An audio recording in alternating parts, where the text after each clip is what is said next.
Welcome to the We Talk Careers podcast, brought to you by Women in ETFs. This is Christine Delano, and I'm thrilled you've joined us. If you're pursuing excellence in your own career or intrigued by the hustle required to make it to the top, this podcast is for you. This is season 6, and we are dropping in on leaders across the globe. We're going to learn how to balance, how to speak truth to power, and how to have fun doing it. So put aside that massive to-do list and let's get inspired. Sara Prager is a strategic relationship manager focused on developing, enhancing, and broadening TCW's product exposure within the wealth management platforms. Prior to joining TCW, she spent 7 years at BlackRock as a senior relationship manager within BlackRock's wealth advisory group. In this role, she was responsible for business development and relationship management with some of BlackRock's largest home office enterprise wealth relationships. Sara began her career at Bloomberg as an ETF data analyst and specialist. She is currently co-head of the New York chapter of Women in ETFs.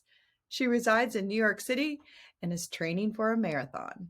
Welcome, Sara, to the We Talk Careers podcast. So good to have you on. Hi, Christine. I'm so happy to be here. Thanks for having me this morning. Absolutely. So are we recording from New York where you live? We are from the West Village. I've lived down here for almost 10 years. I've been in New York, which I can't believe how fast time has gone. And yeah, I love this city. That's great. So tell us a little bit about living in the city. I live in a small town in Maine. So, You do? I didn't know that, actually. I wondered. I was doing a little LinkedIn stalking, as any good relationship manager client person does before they talk to someone. So you're in Maine. I do. And I live in a small town, but I've spent a lot of time in New York City, and I feel like there's a lot of things that are similar up here. Like I can walk to the grocery and I can walk to coffee shops and I can walk everywhere because we live in a little historic area. There's lots of road noises because we're in like a little tourist town. So like lots of people like to come up here. Mm-hmm. And then I think maybe our similarities end. So tell me a little bit about living in the West Village. Well, there's great restaurants. You need to plan a month in advance in order to get into a lot of them, but there are some really good restaurants. I would say living down here is very convenient, but like I started to say about the needing to plan ahead to make restaurant reservations, it's not only a tourist destination, I think, for people outside of the country and from around the country who are coming to New York to visit, but it's also kind of a destination for people that like live in the tri-state area or even other boroughs. Like I said, lots of good restaurants, shopping, just kind of cute, like quaint streets. It actually sounds like where you and I live are pretty similar. Maybe there's just a few more people where I live. A few more people for sure. We have just a couple. Yeah. I'm looking out at my, like the greenery that I live in. Even with a lot of houses, we have an apple tree that is in like full apple right now. And I'm like, I bought one of those apple pickers because I'm like, how am I supposed to get these apples down? And it's right on Route 1 where everybody goes by. And so there's always like construction. And the guy is like, how does the town allow you to have this apple tree? I'm like, I don't know how the town allows, but now I'm wondering if the town is going to continue to allow me to have an apple tree right on Route 1. So I gave him a few apples. I'm like, please don't tell on me. That's smart. A peace offering. Yes. I used to be able to say that my apartment was on a tree-lined street because we had 2 really nice trees and we're on the 3rd floor. And so we had these like 2 really nice trees outside of our windows and loved them. And then one day, actually, my parents were here visiting and we wake up in the morning. We heard some like clanging and banging but we thought nothing of it. It was like a Sunday morning. And then my mom comes out and she's like, didn't you used to have a tree outside this window? Oh, and no. I was like, yeah, what do you mean? We have 2 trees. I look out our window, like open the shades, gone. So the city had been doing some restoration work on the subway. I guess the subway line runs underneath 13th Street. If I tell you anymore, you'll know exactly where I live. And I'm realizing that as I talk. And they had sent out, like passed out notices and everything. This is like why you have to read the fine print. And I did look at the map and it did say these 2 trees were pegged for removal, but it was like an asterisk in small print way below. Yeah, so I hope they don't do that to your apple tree. Yes. What kind of apples and what do you do with all the apples? I am so embarrassed to answer that I don't know what kind of apples they are. They are huge. They're like globe-sized Mhm. apples, and they're like mostly Mm. green with like a little bit of red to them. And I keep looking them up, and I keep coming up with different varieties. So I need to go. We bought this house, so Mm. it's like Okay. an 1850s house, and so this apple tree is kind of, I think, older and beautiful. So I do need to take them somewhere. And I make a lot of things with apples. So I really actually really like applesauce. So I make like fresh applesauce, like Okay, no yeah. sugar added, like Yum. really good. And then I make an apple rhubarb dessert, which is really good too. So, Oh my God, that and then sounds great. I'm just a sharer of apples. Here are some apples. You have enough. Please eat them. Yes, exactly. This Yeah. tiny little tree makes a lot of apples. Okay. So we didn't call to, so, but really, I didn't have you on the show to talk about apples, but there is actually a tie with this because But we can. yes, my apples are untitled. Like there's no title, but it definitely has impact, this little apple tree on Route 1. So you are going to talk to us a little bit about leading without having a huge title to give you prominence within an organization. And I think that will really resonate with a lot of our listeners. Tell me a little bit about why you wanted to talk about this. Yeah, I see what you did there with the metaphor. That was Yeah, pretty yeah, good. pretty I was good, like, huh? where's she going? I like that. Yeah, well done. Yeah, so thanks. It took me a little while to think about, honestly, like what I was going to say for this podcast. First of all, I was so flattered that you invited me and I'd listened to, I feel like I'm like long-term listener, first-time caller. So I was going back and re-listening to the We Talks podcast, and you have had so many impressive folks on. And so I was like, what am I going to say that they haven't already talked about? And you have talked about a little bit of this, but I thought one thing that's unique about me, I guess, is that so I've been now working for about 15 years, which is scary. And I have never officially led a team. I've never officially been a manager. And but I've still been able to have a pretty successful, and continuously growing career. And so we had summer interns this summer. We have a new analyst class starting this fall. I know a lot of analysts around the street are starting. And so, you get to know them and they kind of ask you for career advice. And I feel like this topic's been coming up a lot. And even when we look at kind of like some of the early mistakes or sort of like pieces of feedback that we get on certain folks, like as they're really new in their career, like I think this topic is really prevalent. And once you kind of address it with folks, it kind of clicks. And they're able to be a lot more effective in getting done what they need to get done without a title. And so I thought it was important and hopefully timely. Absolutely timely. I think that's great. I think we do have quite a few sort of classes getting started now with, folks finding their first jobs out of college and things like that. But honestly, I think a lot of people in their career find themselves in times where they have these larger influential roles, but not with big teams, not with like titles that translate kind of out of the industry. Tell us a little bit about how you see leadership and how you see that different from having a title that maybe translates more easily. Yeah, I mean, there's so much to unpack here. When I was prepping for this, I was kind of like looking back at some, business school papers and things like that, and I saw this quote. It said, "Titles don't make leaders, actions do." Mm, While formal leadership relies on positional power and authority to direct employees and teams, informal leaders inspire and guide others without an official title by doing three things. And we can kind of unpack all these things. One, earning trust. Two, demonstrating technical competence, and three, building meaningful relationships. So I don't know, we didn't talk about this yet, but I think we were talking about this before we hit record. So I'm a runner and I am also a masochist because I am training for the New York City Marathon mm. and I've run a few marathons now. So I've spent a lot of hours out there marathon training.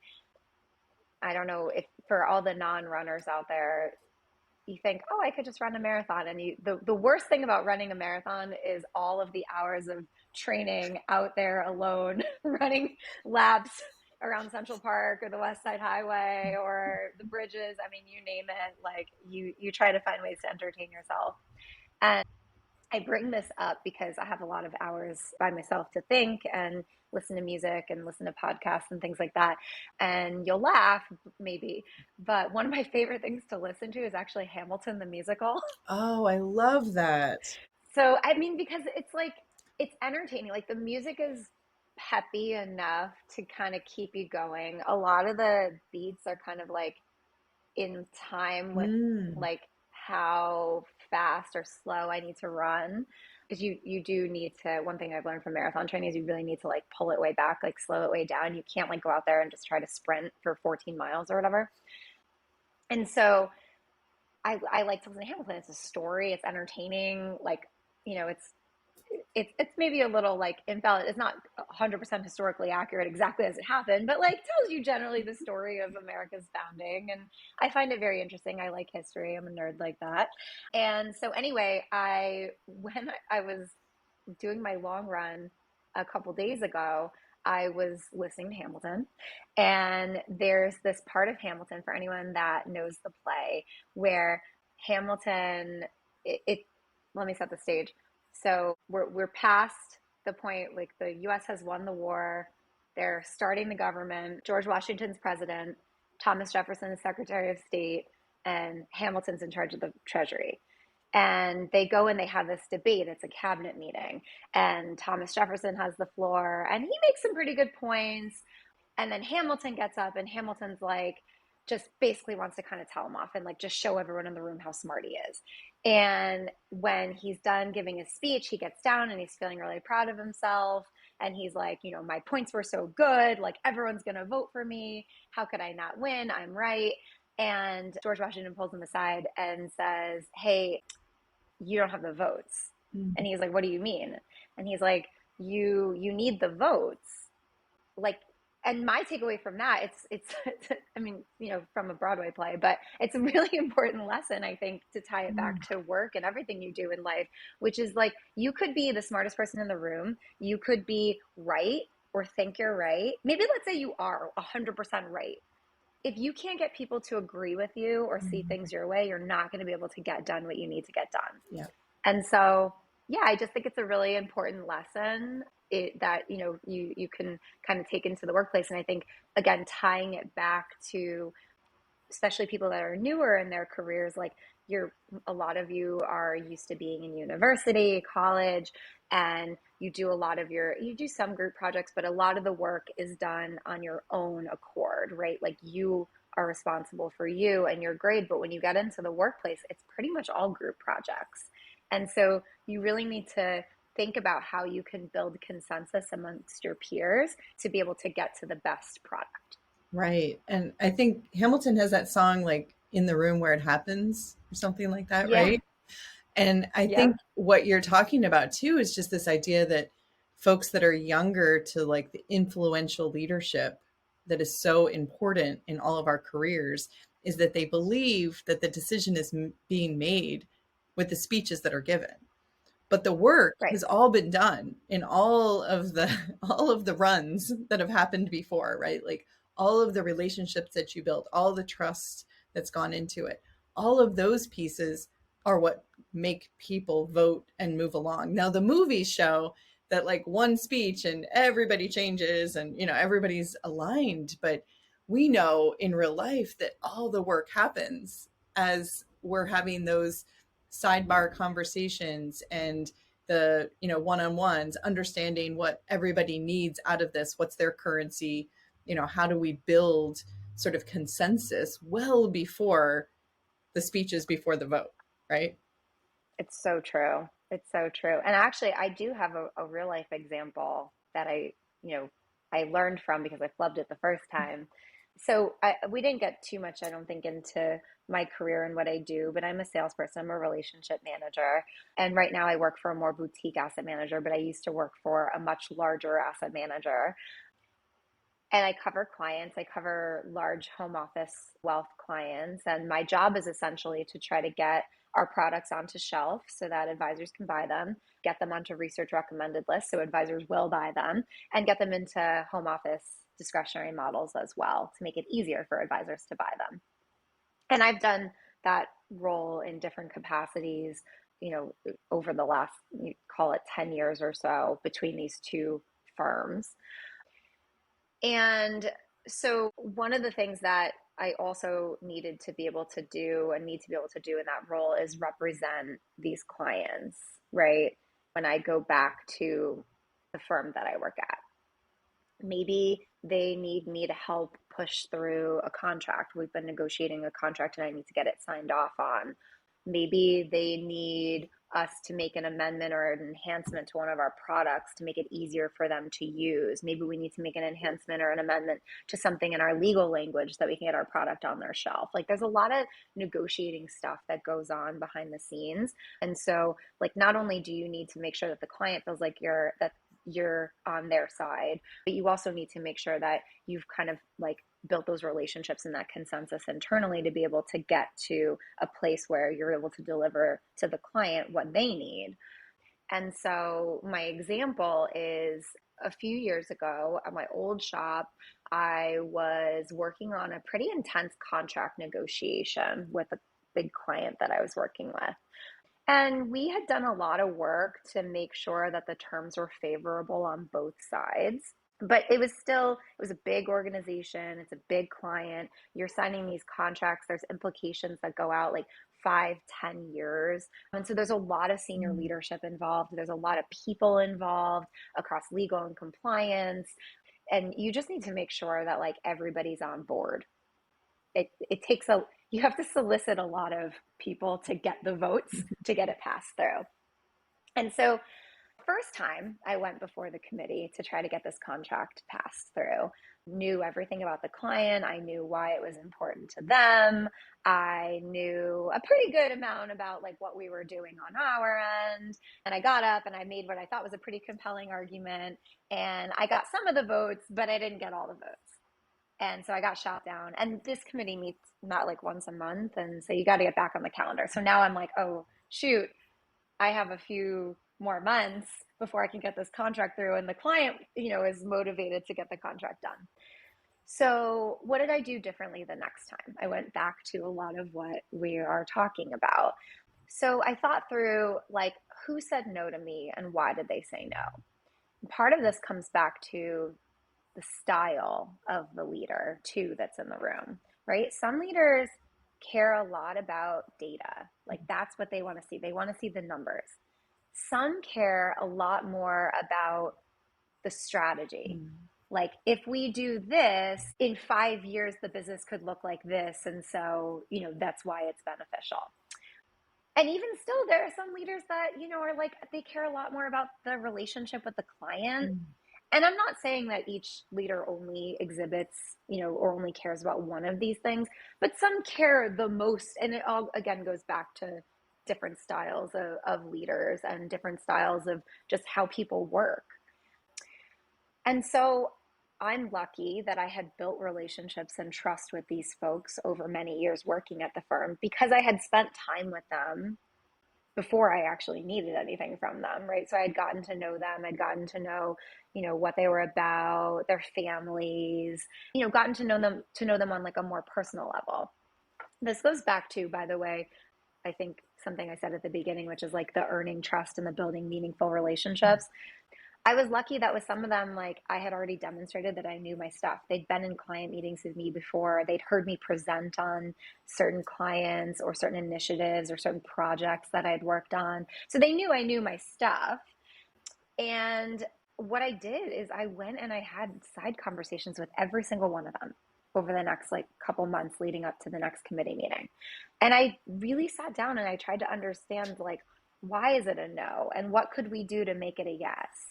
So that by the time I did my presentation the second time to the committee, I got a 100% yes vote within like 2 seconds. And I remember we had new leadership at the time on my team. And I remember this new leader pulled me aside afterwards and was like, whatever you did, that was incredible because we've never been in a meeting like this before. And they'd only been in a few of these. I'd never been in a meeting like this before where like the person didn't get all beaten up. And I was like, well, right. I have a little secret. Yes. I did get beaten up the first time. Right. But yeah, it was all good. So it long story, but hopefully tells kind of a valuable lesson of, why this is important. Absolutely. And I loved the trust, the build relationships. And that takes me back to in the beginning, you quoted, and then you you sort of took us through kind of that idea of sort of leading from behind. What were the three items? One of them was like building trust. The last one was relationship, but it seemed like there was one in between that I missed. Know your stuff. Know your stuff.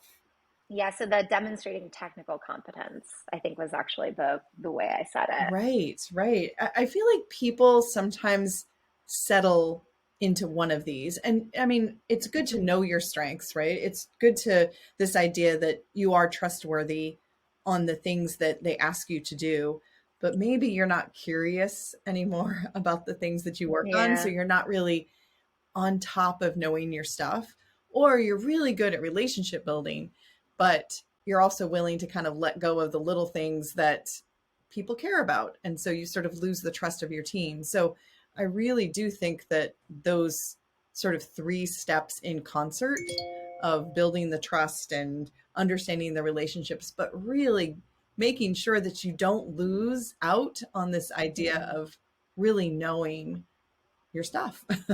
So Yeah. tell me, you go about doing all of those things now. Like, how is it that you sort of stay on top of your game in order to be an influential leader that isn't necessarily handed the reins every day to run a division? Yeah, a lot of preparation. Mm. I spend a lot of time preparing for every conversation. And I think that's kind of part and parcel too with like my job too. Like I would say anybody that I kind of mentor or coach who wants to, run one of these big strategic client relationships, be an RM, be in national accounts, be in the research kind of role, I always tell them, well, actually, let me give you another story too. And it goes back to the knowing your stuff.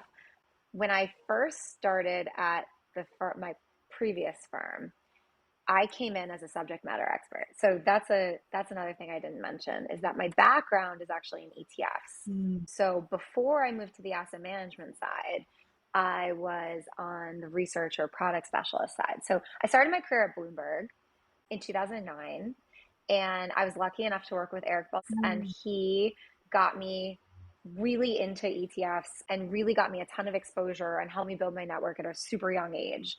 And back in like 2009, 2010, ETFs were growing really fast. And Christine, I'm sure you remember this. Like ETFs were growing quickly, but they didn't have the same adoption rate and the same acceptance that they have today. And so there weren't a ton of people focused on that space at the time. And so I think I was really lucky in where I sat and, who I got to learn from at a really, young age and really early in my career. But, after a few years, I knew a lot about ETFs, even though I was really young. And so I was recruited over to UBS to be an ETF specialist. And what I would do is I would come in every day and I would talk to financial advisors who were a lot of times way older than me. And I would answer all their questions on ETFs. And sometimes it was like, which one's the best ETF to buy? Sometimes it was like, how do I do the right due diligence on an ETF? Like, walk me through how that works. And sometimes it was like, are ETFs going to blow up the world? And like, why should I be concerned? Like, what's keeping you up at night? What this is keeping me up at night? Like, how do I make sure, that I don't run into a landmine? And so when I got hired into the asset management side, was a subject matter expert. And the business, like all businesses do, continued to evolve. So when I first joined and I first started covering clients, I would go and I would run the meetings myself. So I would come in and I would tell the clients everything I knew about, these ETFs and why they should buy them and why they're the best.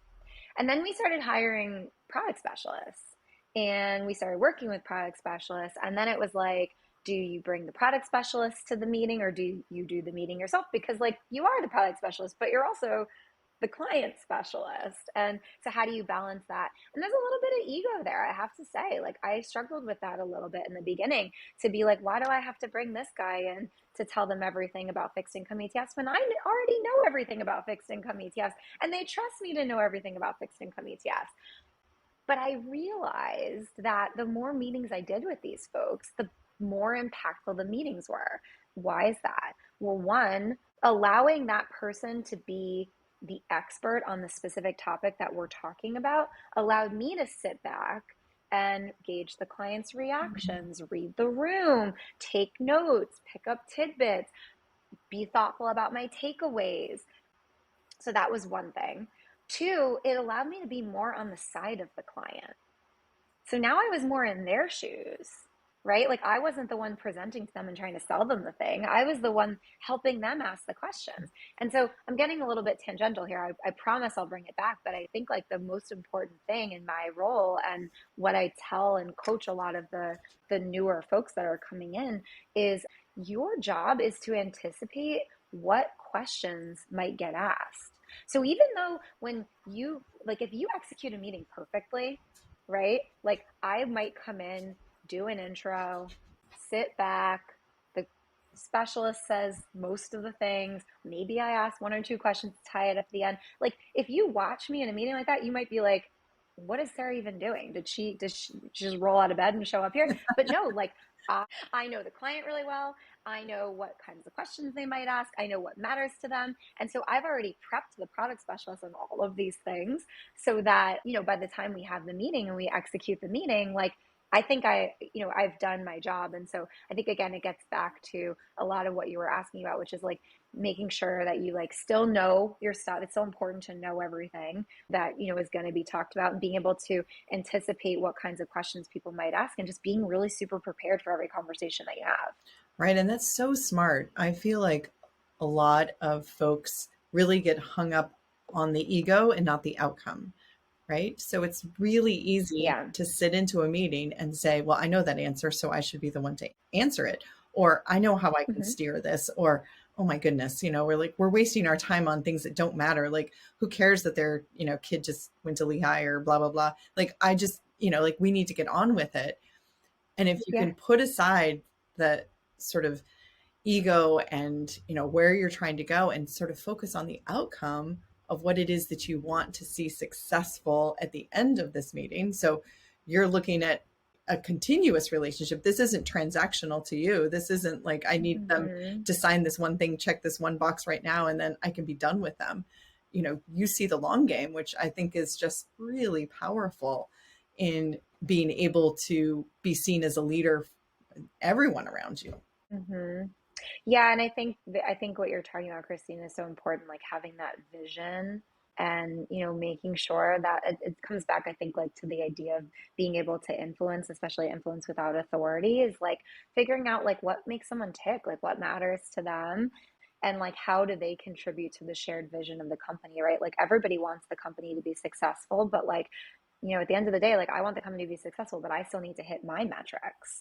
Right. And marketing needs to hit their metrics and the institutional sales needs to hit their metrics. And like, sometimes all those metrics don't always jive, like meaning my thing is most important to me, but it's not most important to marketing. And so I think like you need to really understand like what are their goals? How does what you're asking fit into the shared vision? Like why is it beneficial to everybody to be able to really kind of influence and move things along, especially when, I'm not the head of, a 600 person organization and I can just pick up the phone and say, do this. Everybody get in line. We need to do this. Yeah, exactly. So, and by the way, I don't even think it works like that if you're the head of a big organization. Like, I think you still need to, right? I mean, especially coming from the place I came from before, my previous company, I mean, it was like 25,000 people that worked there. Even if our organization was like 600 or 700 people, like there's tons of other organizations too, and they're all contributing to the shared goal and shared resources of the organization. Absolutely. I think everything that we've talked about can be applied whether you have a title or not. But I also have to just speak a bit for our listeners that have hives right now. So if you're one of them out there and you're like, oh my gosh, I am an introvert, like I can't do any of the things, like it all gives me hives to be thinking about having these like emotional and relationship centered, conversations with my clients and people around me. I just want to keep my head down. I just want to do my job. Let's give them some encouragement because a lot of them are subject matter experts. They are trustworthy, but we do know that this third leg of the stool is so important for them to be seen as a leader And that is Mm-hmm. the relationship building. So if you can break it down, is there a few words of encouragement or things that they could focus on, even as an introvert, to build these kind of relationships?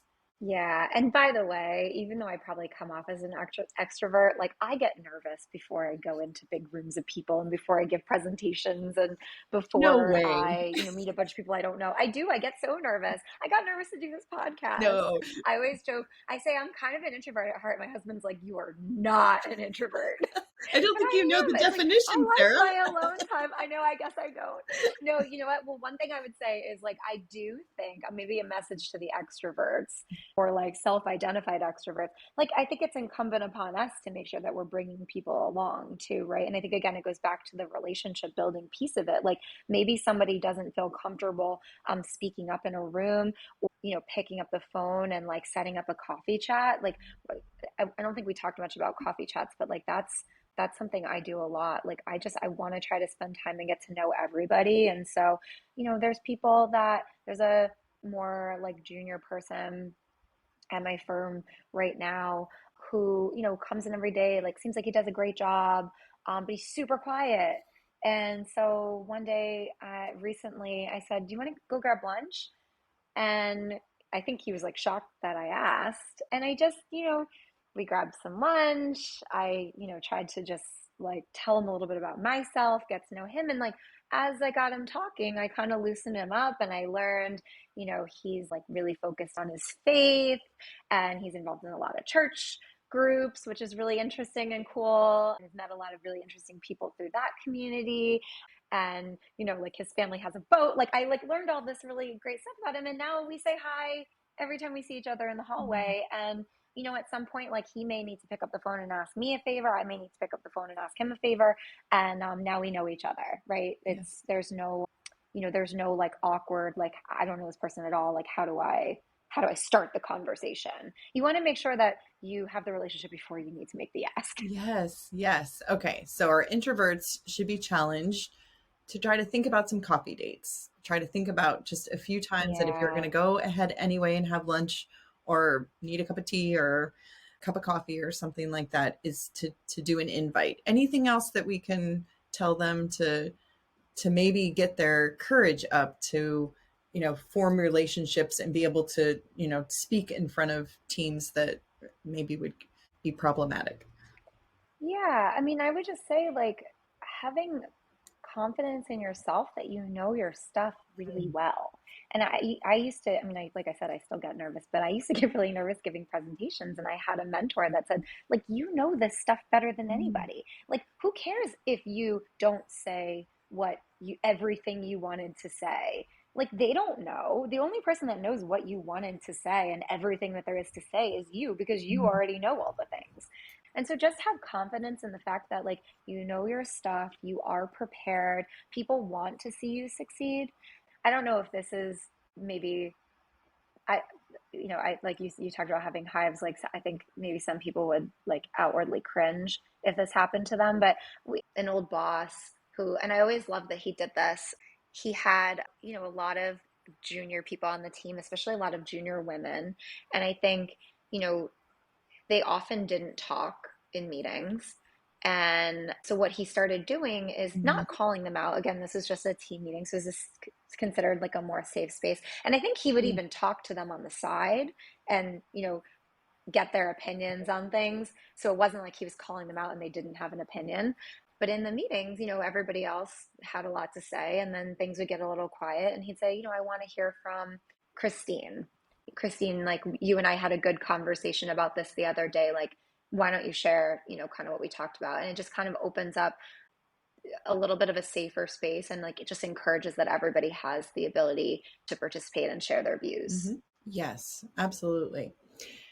So we have come to the end, which you are so fun to talk to. So I would love to keep the conversation going. And maybe we need to have you come back on to talk a little bit more about sort of like really sort of the nuts and bolts of relationship building. But thank you so much for taking this spin on leadership, which I think is so important, because I feel like people wait for the title, and instead the idea that you can be such an influential leader, and you can be seen as a leader no matter what people call you or how large Absolutely. your team is.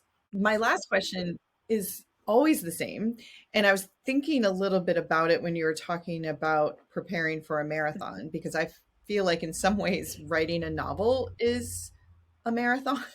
It isn't in my world.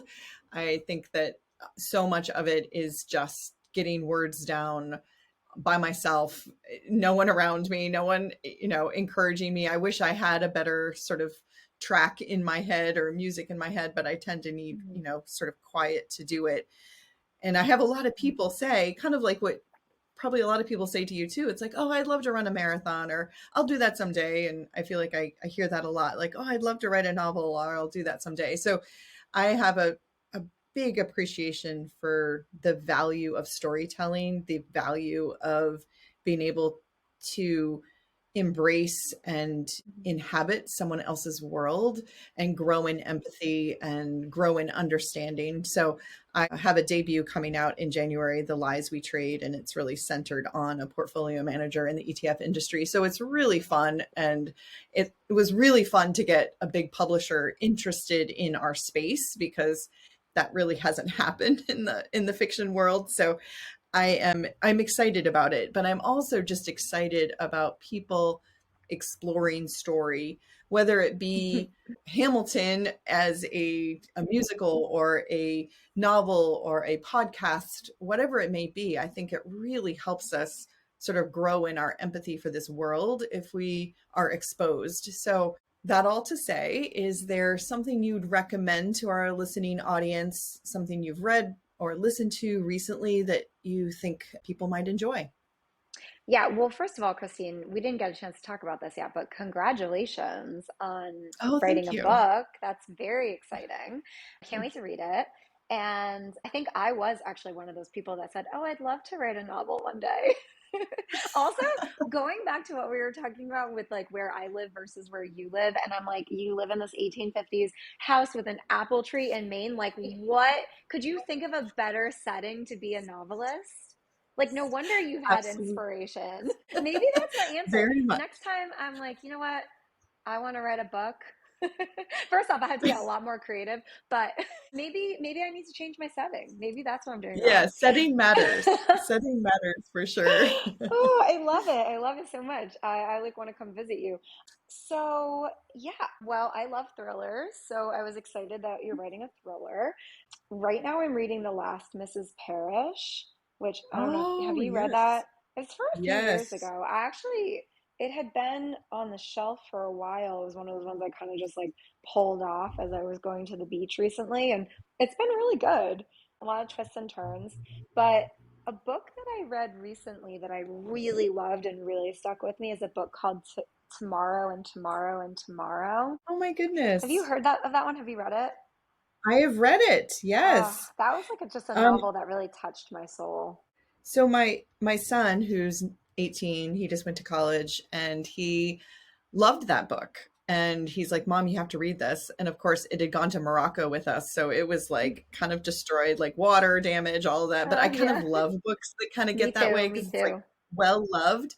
And at first, I started reading it. I'm like, oh, this is like kind of kids in like the gaming industry. I'm like, I Yeah, don't really have much interest in that. But same. oh my goodness, the story and just these characters so well drawn, and Yeah, how the author was able to depict depression, and I know. it was really a phenomenal book. So I enjoyed it so much, and I enjoyed it even more knowing my son had read the whole thing, and just on his own, and really enjoyed it as well. So we were able to talk about it.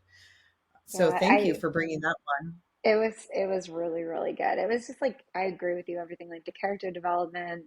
It was well written. It was very thoughtful. Like there were I haven't done this in a long time. I was like taking pictures of some of the quotes or like some of the depictions in the novel because yeah, they just really touched me in a way that like even though I'm not, an 18-year-old gamer starting a gaming company, which is the premise of the book and I agree with you totally not something that I thought I would be interested in. The author had a really unique way, I think, of making each character's story and experience relatable for me, I Right. thought. Yes. Yes. And it almost encouraged me to want to play some of these games because they are stories in and of Yeah. themselves. So I thought that was great. And then I'll just circle back to The Last Mrs. Parrish because I heard the authors on a podcast a little while ago, and Liv Constantine is actually their two sisters, their names put together. So it's actually, they write in Oh, tandem. wait, I And didn't I know just thought, that. yeah, I thought that was fascinating. I can't even imagine trying to write like a cohesive novel, but with two people contributing to it and having to work through it. I can barely get my brain to like agree with itself. So I can't imagine two brains. Did they So say if they were each one of the characters? they Like, I wonder actually, I if think one was like, yeah, no, they didn't. They actually oh, they write didn't. both. Wow. Yeah, so they like take different parts and sometimes they take different characters. So it's kind of Wow. fascinating their process. Yeah. That's very interesting. I had no idea that it was two Yeah. authors. That's very Yeah. cool. In terms of relationships and getting along, that Yeah, is really. that is a very intimate way to try to go. And I think it maybe works a little bit better if you're sisters and you really know how each other thinks. But I thought that was really amazing that they created a name for themselves and it's the two of them that write it. So Yeah, that's amazing. Good for yeah. them. Well, thank you, Sarah, so much for coming on the show. Thank Thank you you, for Christine. just not only educating us, but entertaining us. And I really look forward to more conversations. Yeah, it was so fun. Thanks for having me. I hope you have a great weekend. Enjoy the apples. Oh, thank you. Thank you. And thank you, our listeners, for spending your time with us. I hope this is not just information, but you let it be transformational in how you think about your career. I'm rooting for you. If you're an Apple user, I'd really appreciate it if you took a few seconds to leave a rating and a review. Your ratings and reviews tell Apple that this is a podcast worth listening to. And in turn, your reviews will help We Talk Careers get in front of more listeners looking to succeed, just like you. And while you're there, go ahead and hit that follow button because there's going to be another brand new episode and you don't want to miss it. Until then, keep thriving. Thank you for listening.